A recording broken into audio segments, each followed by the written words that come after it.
وہ آدمی جس میں تنہائی میں اللہ کا ذکر کیا، اللہ کو یاد کرنے بیٹھ گیا، کوئی دیکھنے والا نہیں تھا، وہ تنہا تھا، حجرے میں تھا، اپنے بند کمرے میں تھا، اپنے رب کو یاد کیا۔ اللہ کی یاد کرتے کرتے اس کی آنکھوں سے آنسو ٹپکنے لگے، اس کی آنکھیں آنسوؤں کا خراج دینے لگی۔ تو میرے اور آپ کے آقا و مولا نے فرمایا کہ یہ آنسو اتنے قیمتی ہیں، ان آنسوؤں کے بدلے میں قیامت کے دن اسے عرش الہی کا سایہ نصیب ہوگا، عرش الہی کا سایہ اسے نصیب ہوگا ان آنسوؤں کے بدلے میں۔ رومی علیہ رحمہ فرماتے ہیں جہاں پانی گرتا ہے وہاں سبزہ اگتا ہے، جہاں آنسو گرتے ہیں وہاں رحمت اترتی ہے۔ تو اس لیے جو اللہ کی یاد میں رونے کا لطف ہے اور اللہ کی یاد میں آنسو بہانے کا اجر اور صلہ رکھا گیا ہے، یہ گناہوں کو دھو ڈالتا ہے، یہ اندر کی صفائی اور ستھرائی کا سبب اور ذریعہ ہے۔ میرے اور آپ کے آقا و مولا نے فرمایا راتوں کی تنہائیوں میں اٹھ کے قرآن پڑھا کرو اور قرآن پڑھتے ہوئے رویا کرو۔ پھر فرمایا فَإِلَّمْ تَبْكُوا فَتَبَاكُوا، اگر رونا نہ آئے تو رونے کی کوشش کیا کرو۔ حضرت داتا گنج بخش علی حجویری سے ایک مرید نے کہا حضرت اگر رونے کی کوشش کریں پھر بھی رونا نہ آئے، فرمایا پھر اپنے مقدر پہ رویا کرو۔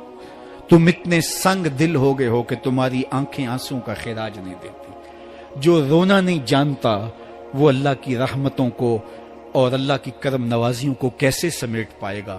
بچہ روتا ہے تو ماں دودھ دیتی ہے، جب بندہ اللہ کی حضور الہاؤ زاری کرتا ہے، عجز کرتا ہے، انکساری کرتا ہے تو اللہ کی رحمتوں کو جوش آتا ہے اور اللہ تعالیٰ کی رحمتیں اس پہ برستی ہیں، اور اس کے نہ صرف گناہ معاف ہوتے ہیں بلکہ اللہ تعالیٰ اس کے گناہوں کو بدل کے نیکیوں میں تبدیل کر دیتا ہے۔ ایک فقیر تھا، ملنگ درویش، اللہ کا بندہ، اس کی عادت یہ تھی کہ اپنے ڈیرے پہ آنے والوں کو کھلاتا، ان کو پلاتا، ان کی ضروریات کا خیال رکھتا، لیکن ان کو مالی آسودگیاں نہیں تھی۔ ہوتا یہ تھا کہ بعض اوقات لوگ آتے تو ادھار لے کر کے وہ لوگوں کو کھلا دیتا۔ خیر چونکہ فقیر کا مزاج یہ ہوتا ہے کہ لوگ آئیں اس کے ڈیرے سے کھائیں، بابا بلے شاہ نے بھی کہا تھا نا، اٹ کھڑک کے دکڑ بجے تتا ہووے چلا، آن فقیر کھا کھا جاون راضی ہووے بلا۔ یہ فقیروں کا مزاج ہے، تو جو بھی آتا اس کے ڈیرے سے کھاتا اور وہ ادھار اٹھا اٹھا کے لوگوں کی ضروریات کو پورا کرتے رہتے۔ وقت آخر آ گیا، جن لوگوں نے ادھار دیا تھا وہ سارے تقاضا کرنے آ گئے۔ اب بابا جی کو کیا فکر لاحق ہے کہ یہ میرے مہمان اور میں ان کو کچھ پیش کرنے کی صلاحیت نہیں رکھتا۔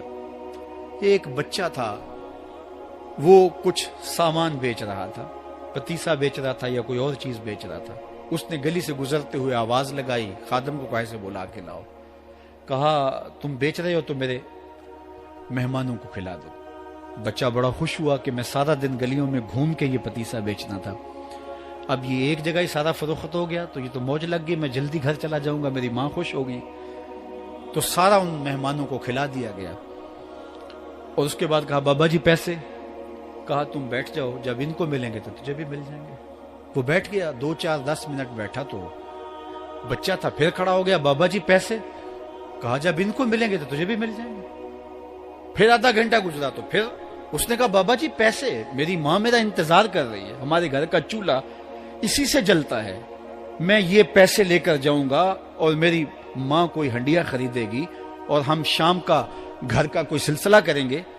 کہا بیٹا جب ان کو ملے گا تو تجھے بھی مل جائے گا۔ بچے نے رونا شروع کر دیا، یتیم بچہ تھا، اس کا سارا آسرا یہی تھا، اس نے رونا شروع کر دیا۔ جب بچہ رویا اللہ کی رحمت کو جوش آیا، کوئی مرید نذرانہ لے کے ان بزرگوں کے پاس آ گیا اور اشرفیوں کی بھری ہوئی تھیلی پیش کی۔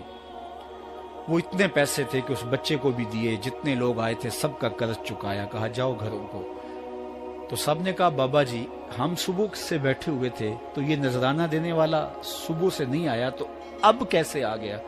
کہا صبح سے تمہارے اندر کوئی رونے والا نہیں تھا، ایک رونے والا آیا تو باقیوں کا بھی کام بن گیا۔ بعض اوقات کسی ایک شخص کی وجہ سے باقیوں کی خطائیں بھی معاف ہوتی ہیں۔